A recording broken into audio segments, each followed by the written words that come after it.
faith, Abraham and Sarah believed that they would receive the son who was promised, even though they were way beyond the childbearing age.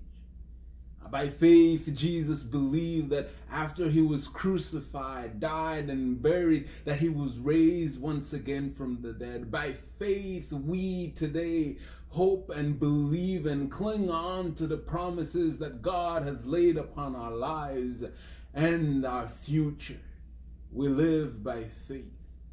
In today's text in Hebrews chapter 11, the preacher reaches the apex of his sermon, or as we like to call it in theological circles, or really in seminary, we call that the celebration. This is the celebration portion of the entire text where he talks about faith, about how everything that we do is by faith. It is only by faith that Abraham received. It was only by faith that David accomplished so much. It was only by faith that Samson and Barak and all of these different people accomplished all these different feats and were able to establish justice and defend the defenseless and provide for the weak and the poor. It was all only by faith. And we may be lost a little bit when we listen to this text out of context. Or it may not mean to us as much as it would if we understood in which context it was being said in the first place.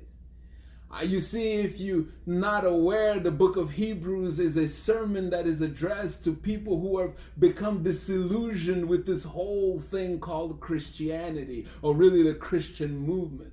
These are people who joined the movement believing that Jesus was indeed returning the very next day.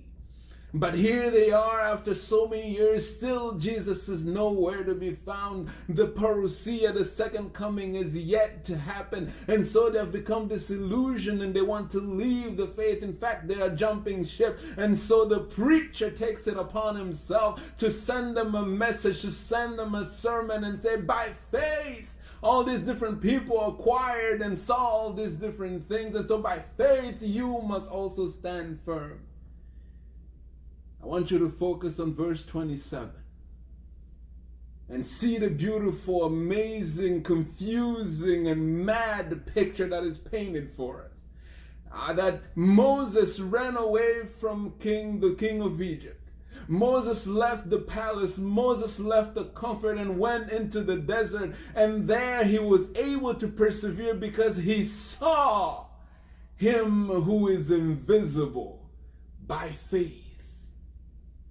When you have faith, the kind of faith that makes us Christians, the kind of faith that lifts us on eagle's wings, the kind of faith that guides us as Christians, you are able to see him who is invisible.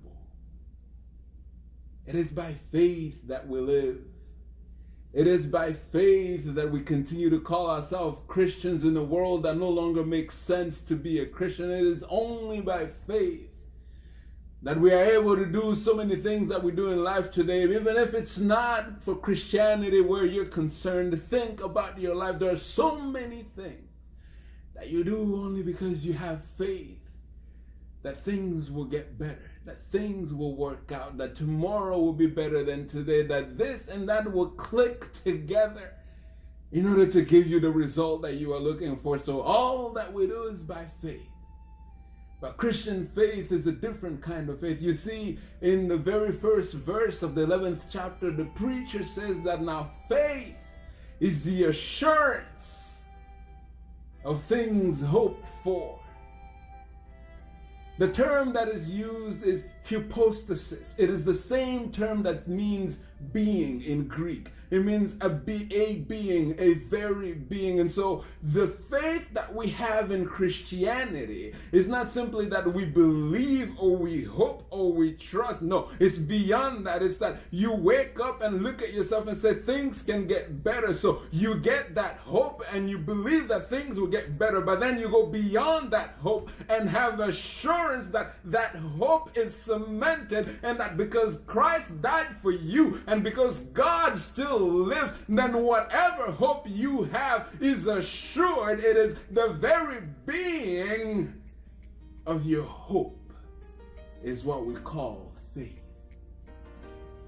By faith we live today. By faith, we preach the gospel. By faith, we live differently from others. By faith, we stand, and even though it is not the thing to do right now, even though it is not the popular thing to say, we stand and say that we need to preach the gospel and tell the world when it has gone astray. By faith, we, the church, can be the beacon of hope. By faith, we, the church, can be the light in the darkness. By faith, we, the church, can be the salt of this world. What or whom do you have your faith in? Because we all live by faith. Let's get on the way. I don't have time to maintain these regrets.